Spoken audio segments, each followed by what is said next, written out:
tere tulemast podcasti Võidu valem järgmisesse episoodi ja täna sukeldume juhtimise põhiolemusse.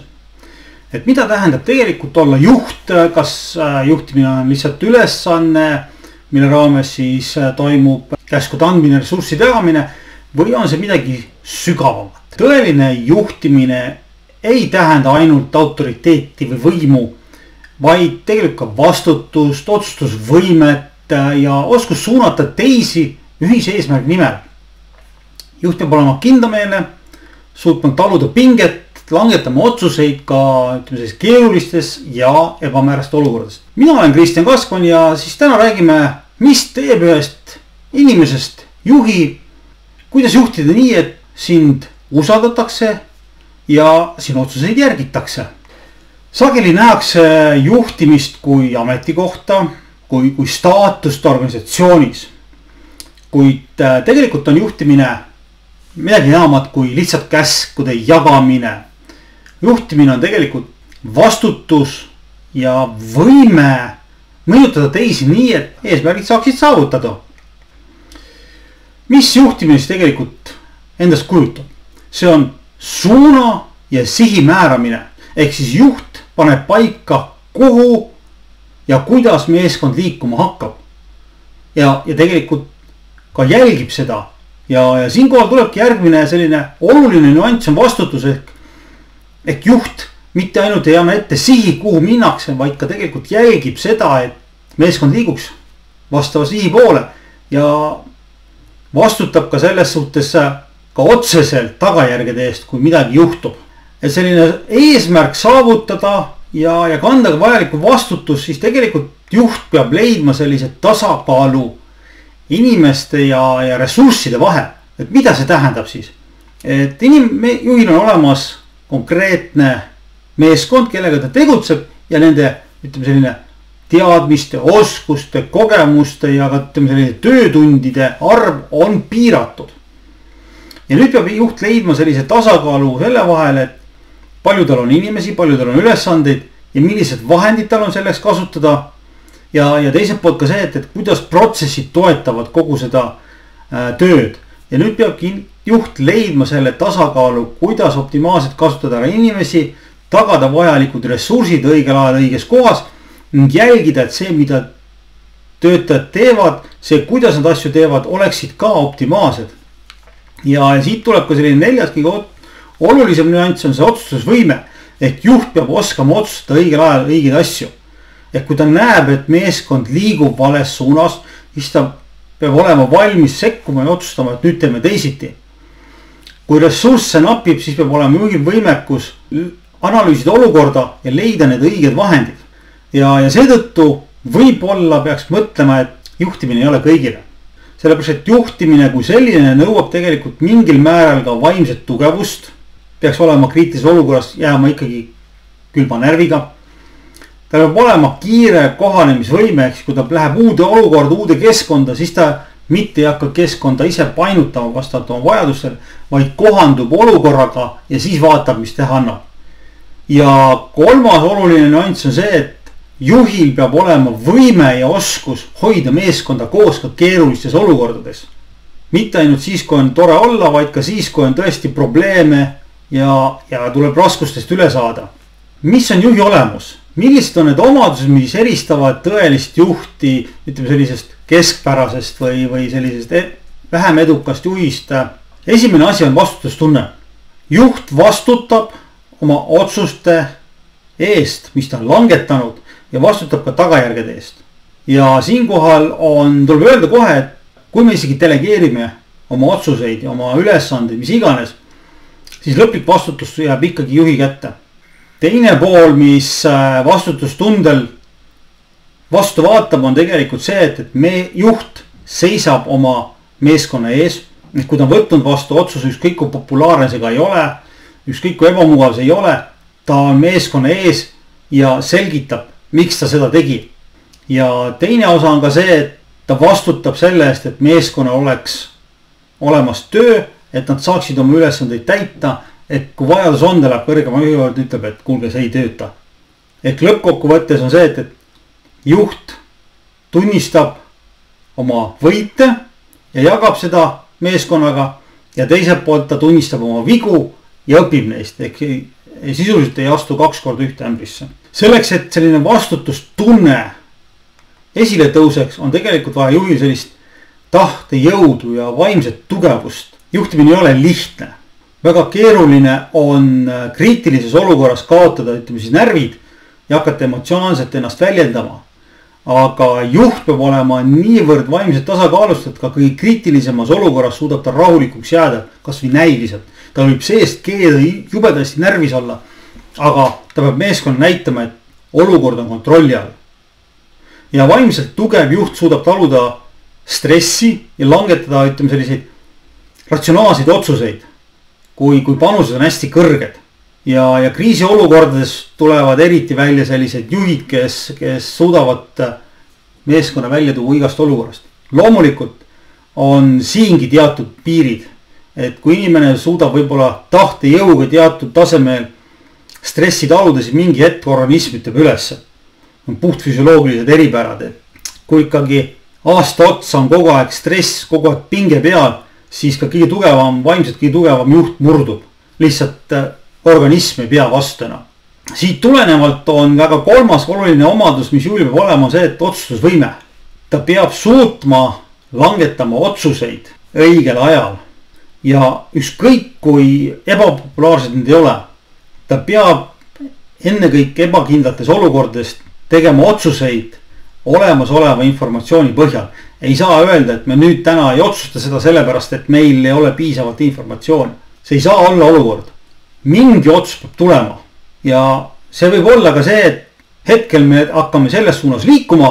Nädala pärast ma tahan saada või 3 päeva pärast ma tahan saada täielik ülevaate olukorrast ja siis me otsustame lõplikult ära, mis toimuma hakkab. Ehk otsus peab ikkagi langema, ükskõik milline see on. See võib olla ka otsus, kuidas me järgmised 2-3 päeva tegutseme. Ja otsustusvõime tähendab seda, et juht on valmis võtma teatud teadlikke riske, mis on vajalikud. Ehk ta ei hüppa küll pea ees tundmatus kohas vette, aga kui ta kaalub kõik riskid ära, siis ta otsustab, et okei, me hakkame üle jõe ujuma. See on natukene kehv, aga me maandame riskid ära.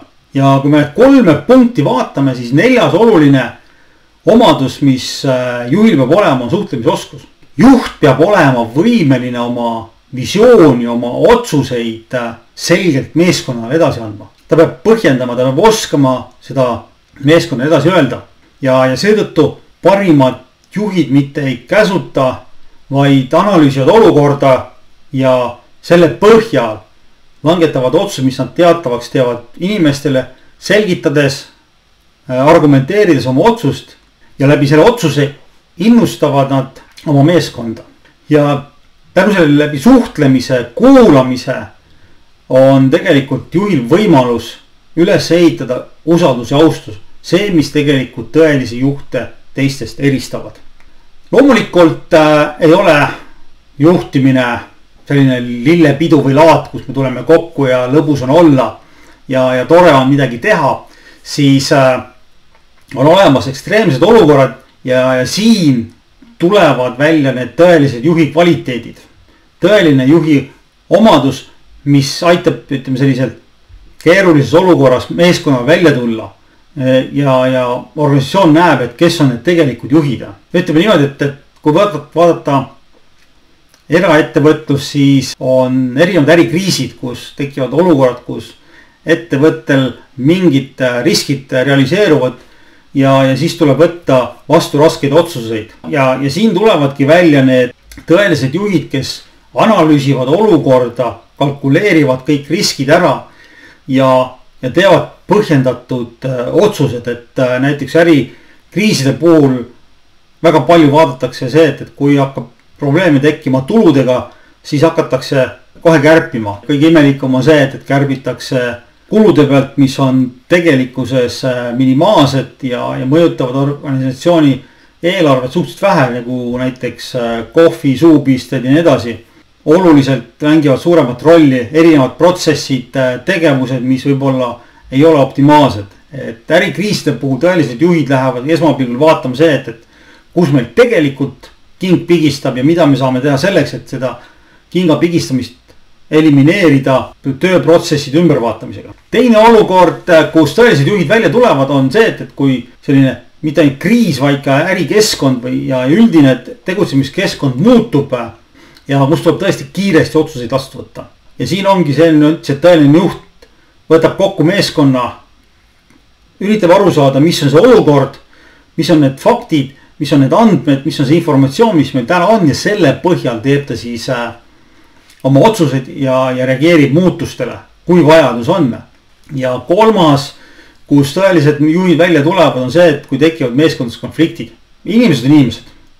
Ka kõige paremate sõprade vahel võivad tekkida konfliktid, kus ei saada üksteisest aru, kus räägitakse üksteisest mööda. Ja tõeline juht on see, kes üritab leida meeskonnas sellist tasakaalu tänu oma empaatiale ja kindlameelsusele. Ehk ta seab ja üritab konflikti osapooli omavahel lepitada nii, et nad saad aru, et see konflikt on küll nende vahel, aga organisatsiooni ja meeskonna nende enda kasu eesmärgil on mõttekas see konflikt siiski kokku leppida ja vaadata üle, kus see probleem on. Ja kui see kõik nüüd kokku võtta, siis tegelikult tõeline juht ei satu paanikasse ja ta ei lükka ka otsustamist edasi. Ehk ükskõik milline ekstreemne olukord tuleb, ta on kindlameelne, sihikindel ja üritab olukorda minimaalse ajakuluga ära lahendada.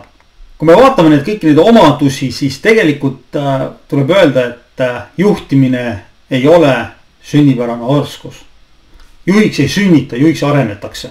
Ehk jah, me teame läbi ajaloo suuri karismaatilisi juhte, kes on riike juhtinud, aga ütleme niimoodi, et nad on rajanud selle ennekõike mitte oma professionaalse juhioskusele, vaid oma karismaatilisusele. Ja paljud neist on tegelikult ajaloos väga kiiresti oma lõpu leidnud. Jah, nad on võib-olla 20-30 aastat olnud tipus, aga nad on siiski lõpu leidnud, sest karisma ei kesta alati ja tõeliselt juhtimise probleemid ilmevad alati varem või hiljem. Kuidas siis areneda edukaks ja efektiivseks juhiks? Tooks välja 5 mõttepunkti, et arendada endas sellised vastutuse võtmise harjumust. Mitte ka peljata ülesannete võtmist, kus on vaja otsustada ja teisi suunata. Ehk kui tuleb mingi ülesanne, mis on vaja ära lahendada koostöös teistega, siis tuleb võtta see vastutus teiste eest ka.